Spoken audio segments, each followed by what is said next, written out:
put nama playernya itu apa, terus milih role-nya Role-nya ya ini apa? warrior, mage, ranger yang memiliki Satu ya ketika. atribut yang berbeda lah gitu.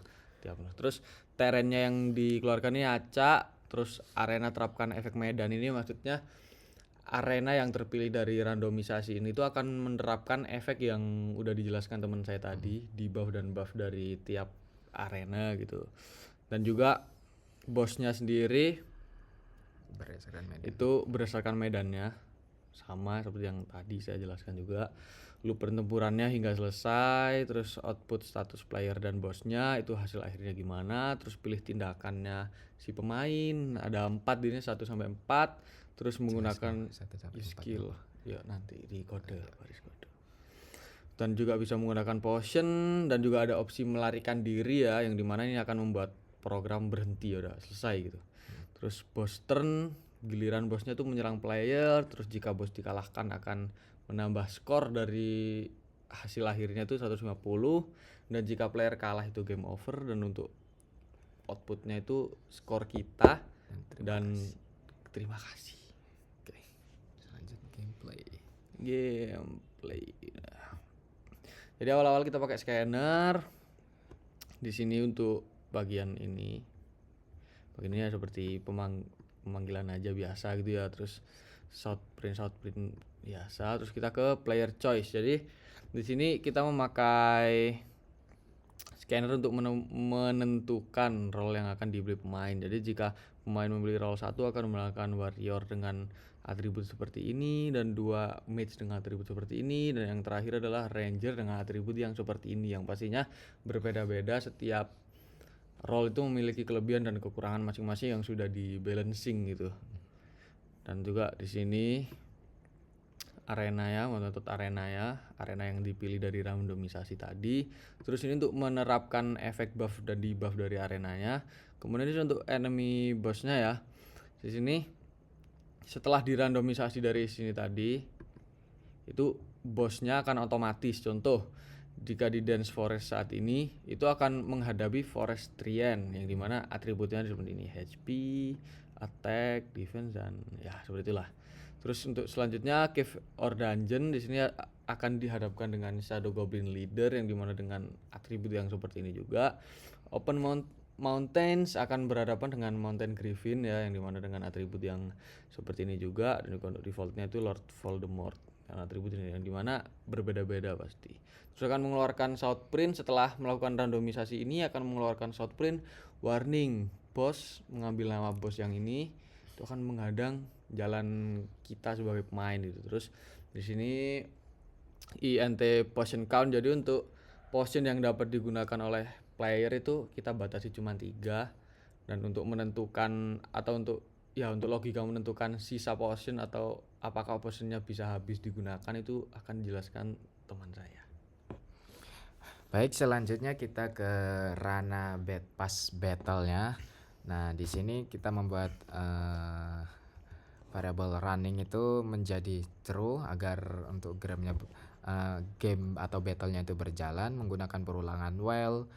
Nah, terus running, terus shout ini tindakan dimana yang satu itu menggunakan basic attacks, terus yang kedua itu skill, yang ketiga itu potion, dan yang keempat ini lari atau kabur. Nah, yang pertama itu dimana dia itu menampilkan player status si player dan juga status si boss ini tadi, yang dimana menggunakan override ini atau abstraction yang itu tadi. Abstraction apa? Dari abstract implements Dari abstract ini tadi.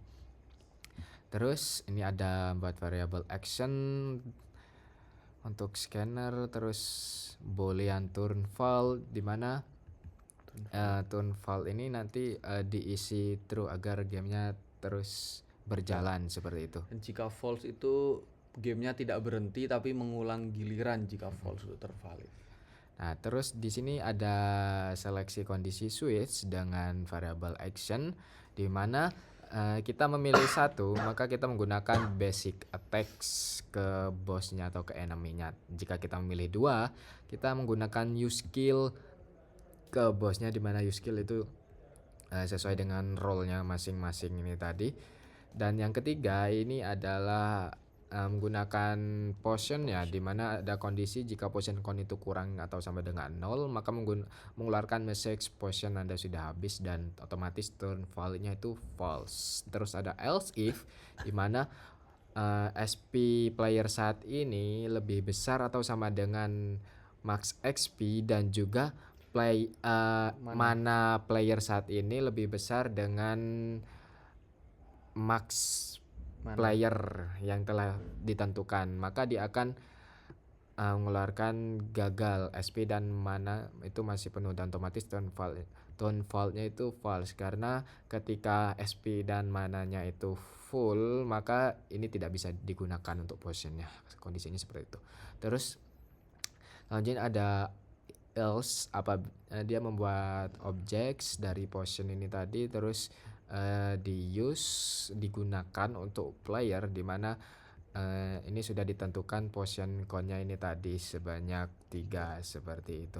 Terus break, terus case yang terakhir, jika memilih kabur otomatis runningnya itu berubah menjadi false dan otomatis gamenya tuh berhenti. Nah, apabila mengeluarkan selain pilihan ini, maka saya memberi message pilihan salah dan saya suruh untuk masukkan tindakan yang benar, dan turn value-nya itu false. Nah, selanjutnya ada kondisi SP, apabila SP bos saat ini itu kurang atau sama dengan 0, maka di sini saya akan menampilkan selamat, mengambil data si bosnya atau si enemy-nya itu sudah berhasil dikalahkan seperti itu.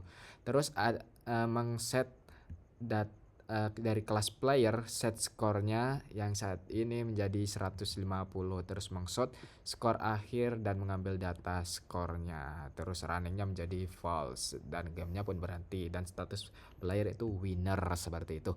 Dan kondisi selanjutnya itu jika gamenya masih berjalan dan actionnya itu tidak sama dengan 4 dan juga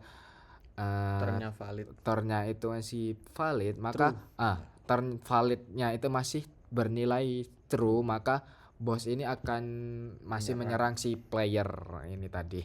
Terus yang terakhir ada kondisi jika SP player saat ini kurang atau sama dengan 0, maka otomatis shot Anda telah kalah oleh mengambil data bos dan game over, dan otomatis runningnya menjadi false. Dan yang terakhir ini sebagai penutup, terima kasih setelah bermain, seperti itu. Kita langsung saja run. Izin menambahkan ya, jadi untuk bolehan dari si running ini, running itu berjalannya gamenya, jangan lupa jika true itu game terus berjalan, dan jika false game langsung berhenti, seperti yang jelaskan teman saya tadi, saat kabur itu gamenya ya udah berhenti, selesai gitu.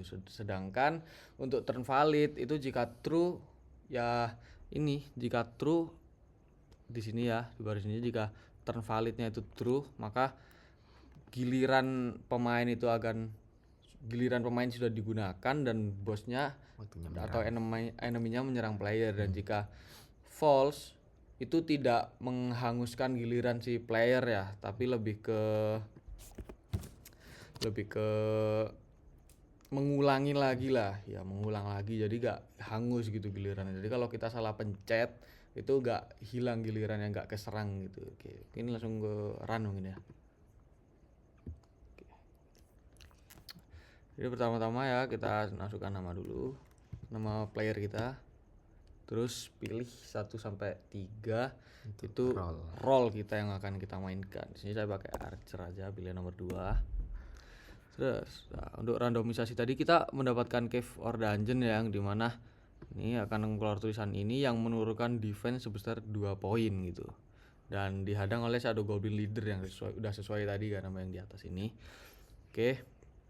Terus di sini kita memiliki pilihan aksi untuk basic attack, gunakan skill fireball yang dimana itu membukakan mana player ya, yang dimana mananya tuh ini tercatat di sini.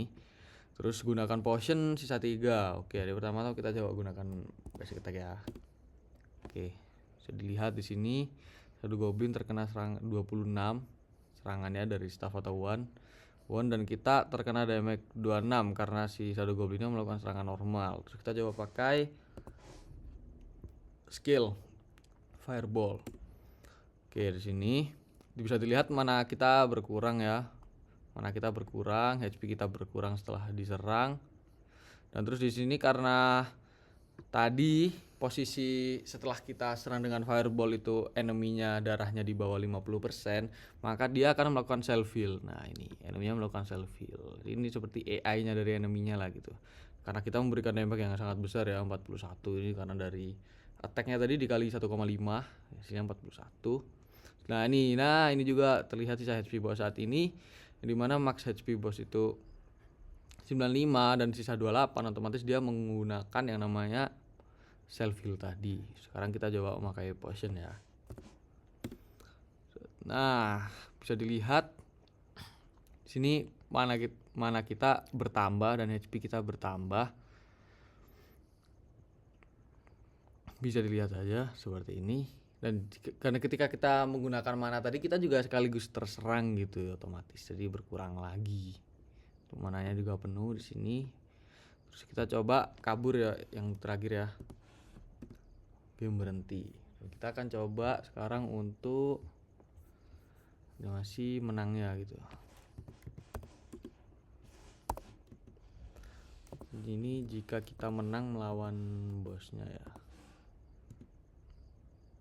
Nah, Shadow Goblin leader berhasil dikalahkan, skor akhir Anda 250. Terima kasih. Sekarang kita coba jika kita kalah nih dari eneminya gitu.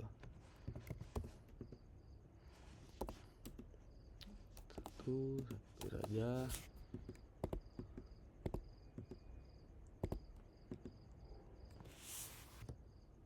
Kok menang di sini? Nah, kita coba run ulang ya. Saleh. Karena bosnya tadi kan atributnya beda-beda, mohon maaf. Per bos beda-beda, otomatis Per gak bos, bisa langsung kalah. Gak bisa otomatis kalah atau menang gitu. Karena tiap bos yang dilakukan juga beda gitu, yang dilakukan oleh tiap bosnya itu beda. Mana 3. Oh, kita coba sekalian itu ya jika potion kita habis. Tuh, gagal, potion Anda sudah habis gitu. Oke. Ini kita menangkan aja kali ya. Ini menang sih pasti. Lagi ya. Sekarang kita coba kalau menggunakan itu tadi yang dijelasin teman saya juga, ketika potion digunakan saat awal game. Kenapa awal game? Karena tadi di logikanya itu ketika potion digunakan sama dengan HP dan mana saat ini tuh nilainya sama dengan maksimalnya, maka tidak akan bisa terpakai. Kita coba ya. Nah, gagal HP dan mana Anda masih penuh. Dan di sini gilirannya nggak hangus gitu. Coba lagi ya.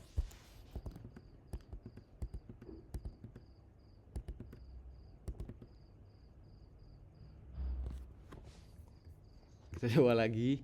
Kok dapetnya Forestrian mulu? Engine Randomnya Forestrian terus ya. Beda role Pak. Ranger ya. Ranger. Oke, kita coba Ranger. Give.